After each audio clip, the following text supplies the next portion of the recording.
Here we are, church, finishing up the book of Ezekiel in chapter 47 and 48.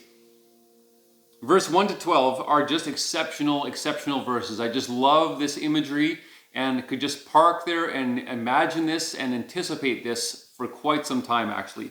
Think about the life-giving nature of this river that flows from the south side of the temple and comes out, and as it flows east, what is happening? It's described as a life-giving river, at least in three graphic ways.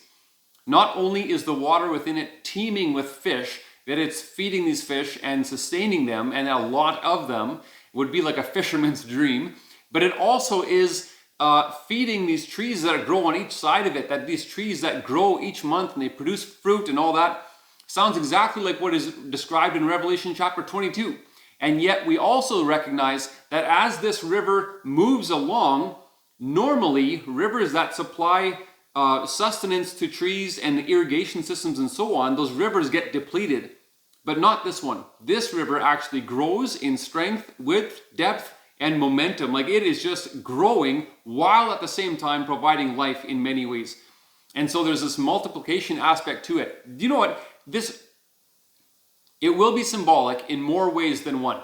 But one of the ways in which this is a richly symbolic passage is when it describes our life in the Holy Spirit. For instance, we can make this connection with a number of verses, but I'll just use a few as an example. In 1 Corinthians chapter 3, it says that you and I, as Christians, are temples of the Lord. And we're temples of His Holy Spirit. And in John 7, Jesus is describing the Holy Spirit, and He said, streams of living water will flow from within you. And by that, He meant the Spirit, who would be given later.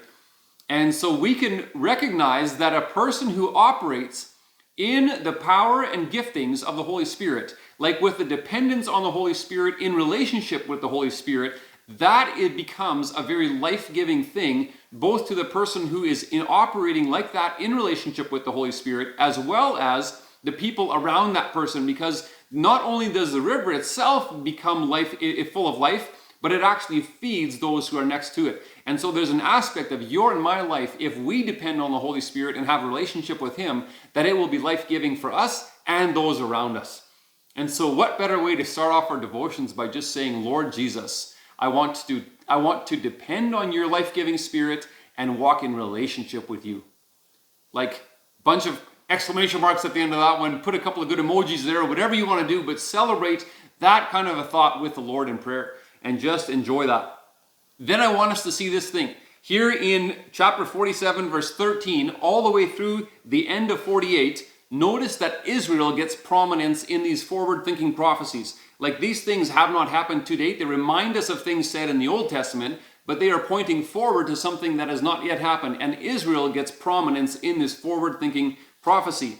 If you look at the end of the chapter 48, verse 30 to 35, for instance, it talks about these gates that is describing this great city where the Lord is, which sounds very much like the city of heaven that Revelation describes. And in Revelation 21, the gates in heaven, that is also a forward-thinking prophecy written after Jesus' death and resurrection and ascension, is also thinking forward to heaven. And in that one, it also names these gates after the 12 tribes of Israel. When we see that Israel gets prominence throughout all of the whole Bible, we recognize that you and I, as Gentiles, are those who would fall into the category that chapter 47, verse 21 to 23 described. Here it talks about aliens or foreigners or Gentiles like you and I.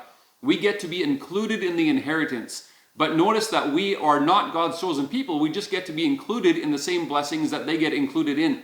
It's a little bit like the blessings that are for Israel and come through Israel. You and I get to participate in those exact same blessings.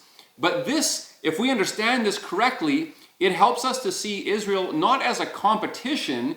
We are not competitors with Israel as God's chosen people. We are co-workers with them. Are you and I chosen as Gentiles? Absolutely, yes. But we do not replace Israel. The church doesn't replace Israel. We just get to be participants together with them of these blessings that come through them and are for them. You and I get to experience those same blessings today. And if you compare this idea of those Gentiles being included would line up with like Acts chapter 10 and the entire chapter of Romans 11 that describes that you and I are like this ingrafted branch. Israel is like the tame olive tree. We're like the wild branch that gets grafted in. We are plugged into the same vine, we produce the same fruit, but we do not replace the original.